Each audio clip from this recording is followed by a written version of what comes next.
Hello YouTube, this is Stephen with On My Way to Fire, personal finance channel about early retirement.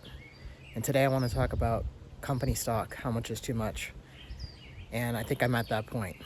I'm at 33% allocation in my 401k, which is considered way too high. In terms of a taxable brokerage account that I have access to, I have over 22% of my investable assets in company stock. So let me get into it and what I plan to do to lower that percentage over time. So for the 401k, I'm still contributing somewhere around 30 to 35% of every paycheck into the company's stock. And there's good and bad things about that. We've had about a 20 to 25% decline from the high. And really, from last year, it might even be 30% from the high in 2025. So my thought process is I want to buy more shares at a lower cost basis while I can. Well, the problem is you end up having shares and shares and shares because you're getting dividend reinvestment. 401k, that money's not coming out and it's continually reinvested.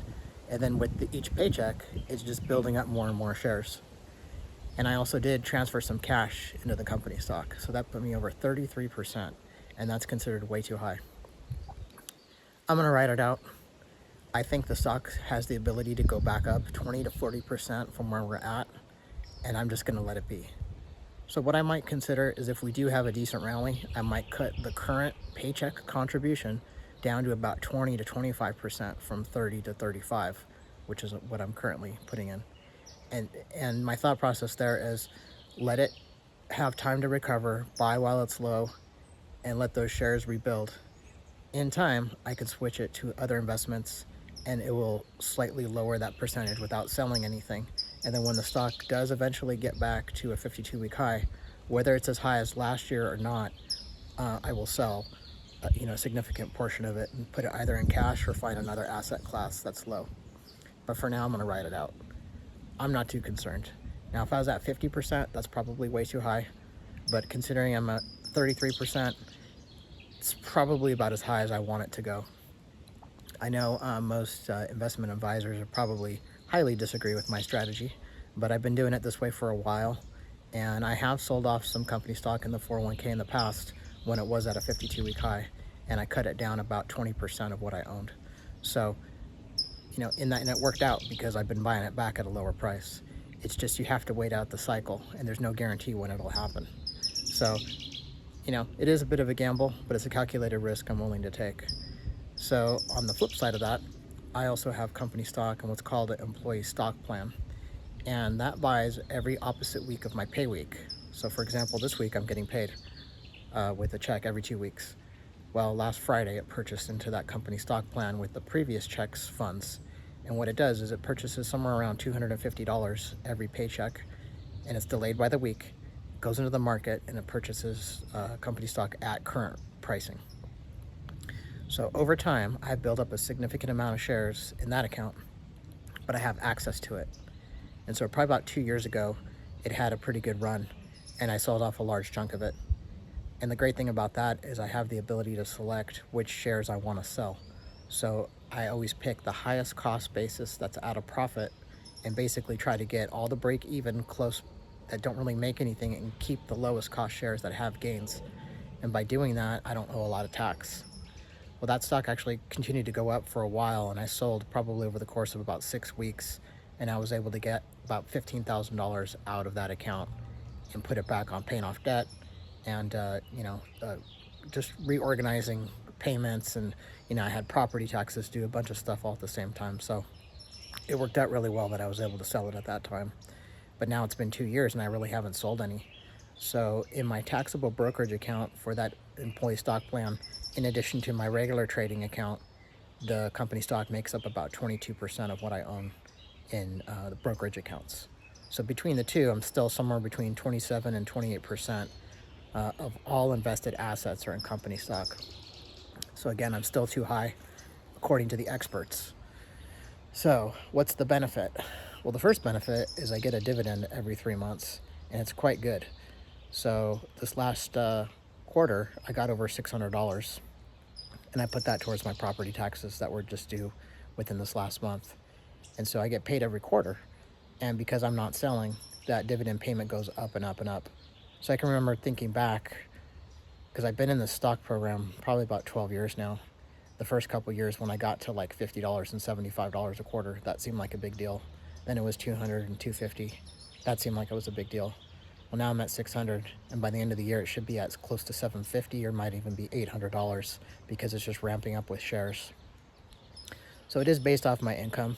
I can put up to 15% of my after-tax money into the employee stock plan. So it hurts because it's not pre-tax money like the 401k, it's after-tax money. But the benefit is I have access to it immediately. So there's always a pro and con to all these situations, and you have to weigh them and see if it's really worth it for you or not. So if I really wanted, I could cut it down to 3%, but then I would only get the 50% match on that 3%. So by doing it this way, I'm putting in 15% of my salary and getting back an extra 7.5%. And to me, it seems like it's worth the hassle. So I have to also weigh the option of the tax situation, because taxes were just due, and I delayed doing them because I knew I was going to owe some money to state. And the reason for that is because California doesn't give as much of a deduction as you do on a federal side. You don't have qualified dividends, you don't have long-term capital gains, and the personal deduction is lower.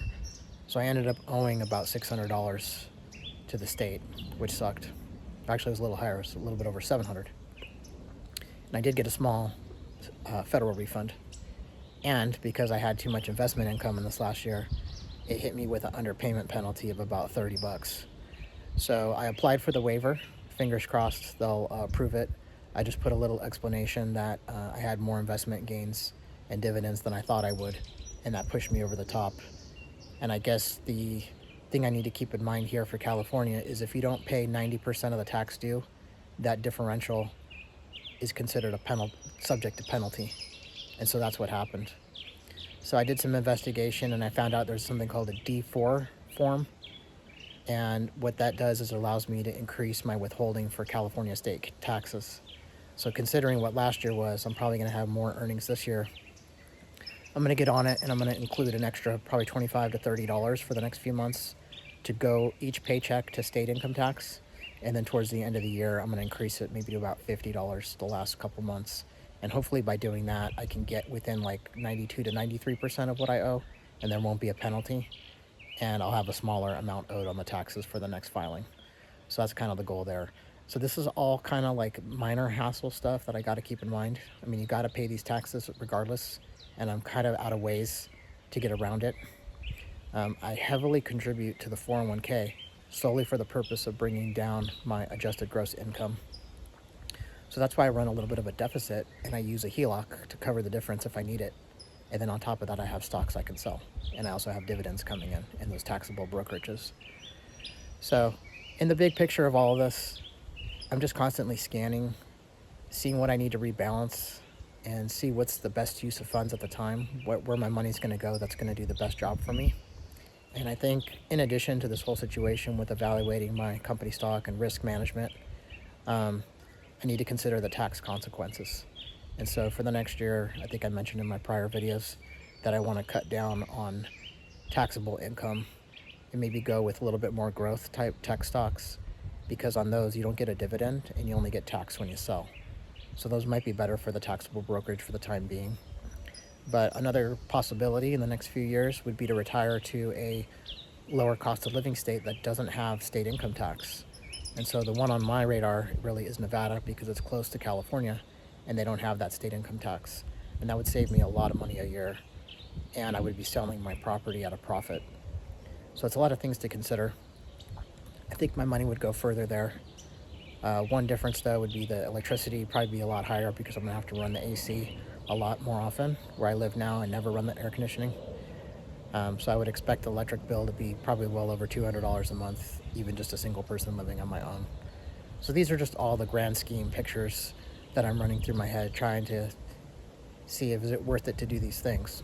Now, if I look back, I only had a couple hundred shares of company stock overall about 10 years ago, just a couple years into my early retirement thinking. And here I am. I've got over 2,000 shares in my 401k and 1,200, almost 1,300 shares in my taxable employee stock purchase plan.